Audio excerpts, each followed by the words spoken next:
Hi everybody, Don Peterson coming to you from the Swing Factory Golf Studio just north of Atlanta.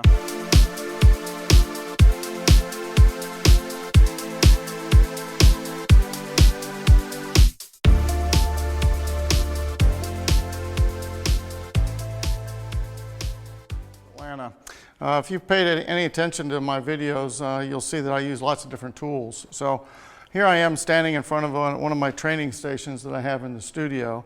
And behind me you can see all kinds of different, what I call training tools. All right, so I thought I'd just give you an example of some of the things that I use throughout the lessons. And most of the time I don't use everything with every student. Sometimes you just pick out what the student needs and you use a prop or a concept that maybe helps them understand how to make a better move in their golf swing.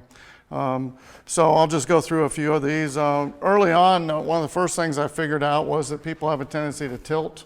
So I had this one guy and I gave him a punch bowl.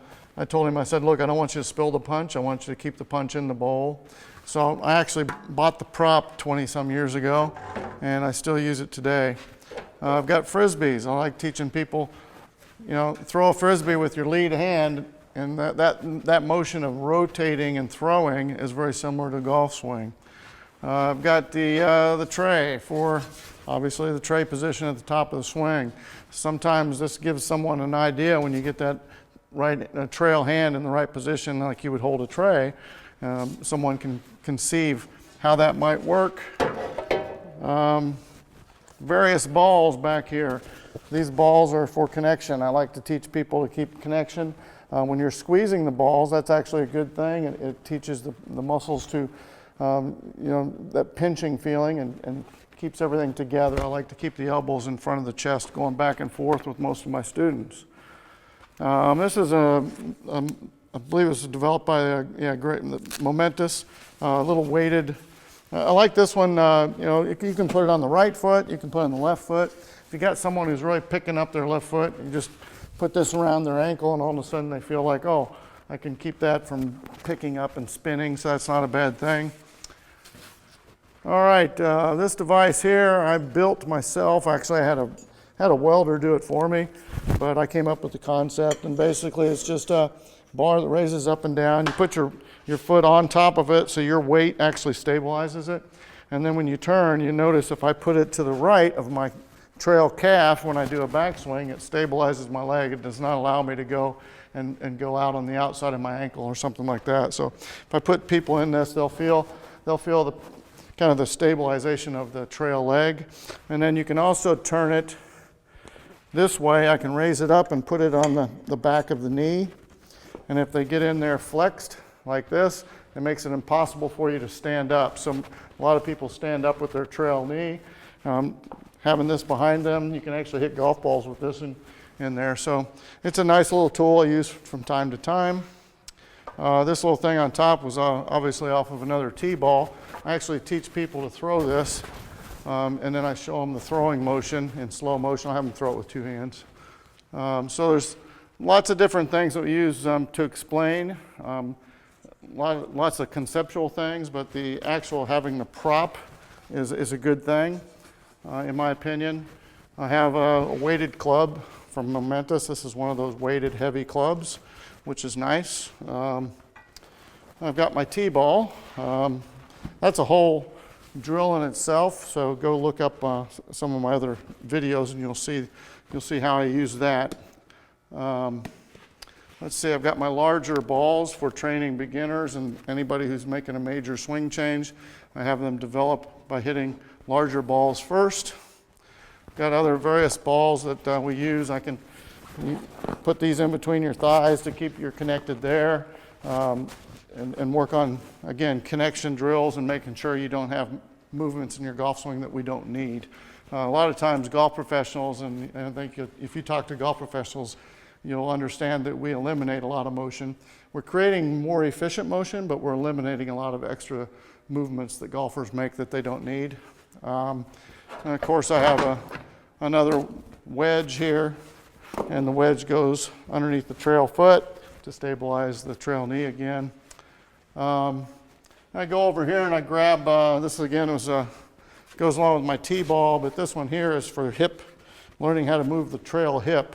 So I'll have people learn how to hit the T-ball using this bat, because a lot of people try to lead with their shoulder, and if you try to lead with your shoulder here, and you'll feel if you put your thumbs in your pockets here, you almost have to lead with your hips, so the motion comes from the ground up instead of from the shoulders down.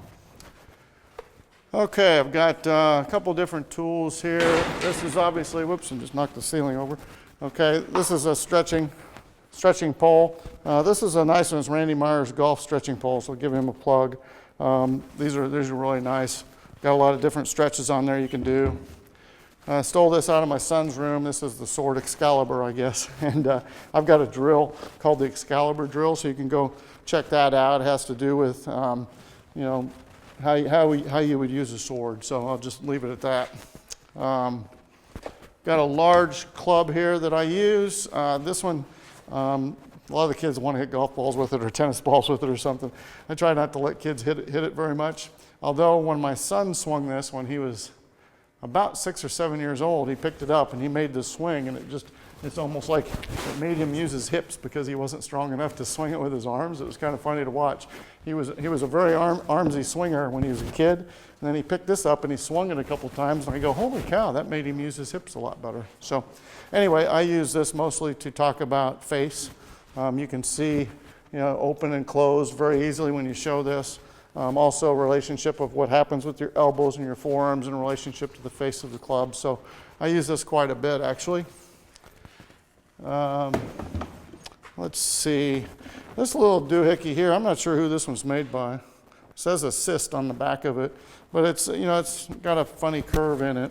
And what it does, when you swing it, it makes it feel like it really opens and closes. So it exaggerates the feeling of the toe and the weight of the club head, which is, you know, in a normal golf club, is off center. So if I hold the club out here like this, the weight falls down below the shaft. So when you swing the club, you can feel that weight, and it feels like it flips back and forth. Well, with this club here, you can feel it open and close even more, because this thing really wants to turn open. So you can feel the, I guess pronation and supination is what you would, how you describe it, as the rotation of the forearms. And this thing helps a lot of people kind of learn to relax the right elbow and the right wrist. So I like it for that reason. There's a lot of people who want to just lift the club up and they get in this position here. If you can feel the rolling of the face, and a lot of times that rolls your right elbow and your right wrist into a better position. So that's almost everything. I've got a baseball bat here, and we all know that I wrote a book called The Baseball Golf Swing Method, so obvious that I would have a bat here to kind of describe some things for people. This is a hula hoop, and a lot of times with a golf club, I'll hold the golf club and I'll show people that if you rotate, you know, from your core, you can swing the club on plane, but if you're lifting with your arms, you know, you're moving your arms all along, that's moving this, and you're kind of messing up your swing plane. So I use a hula hoop every once in a while. So there you've got kind of a real quick of the tools that I have here. Talking about how I use different tools to train with. I've got the orange peel here, and then the orange whip. And this is a great training device. I did another video on this that you'll see if you look on YouTube. But I believe in this tool. This is, in my opinion, one of the best training tools anybody's ever developed. So kudos to the orange whip guy. I know his name, but it escapes me right now. But anyway, I love this for teaching people. I like to have them get the white ball to go away from them here so that they get a nice hinge action, and then just the momentum. When you start swinging this back and forth, it kind of, I hate to say it, helps pull you into the right positions rather than you're swinging. It's a very, very swingy club because it's got this whippy shaft. So it's almost like you start feeling momentum, and that's a good thing. Momentum just going back and forth. So a lot of things that can be developed by using the orange peel and the orange whip. Anyway, I've got more tools around the studio, so I'll do another one of these later on. So come back and see us at the Swing Factory or on YouTube at my YouTube channel, Mr. BB Golf.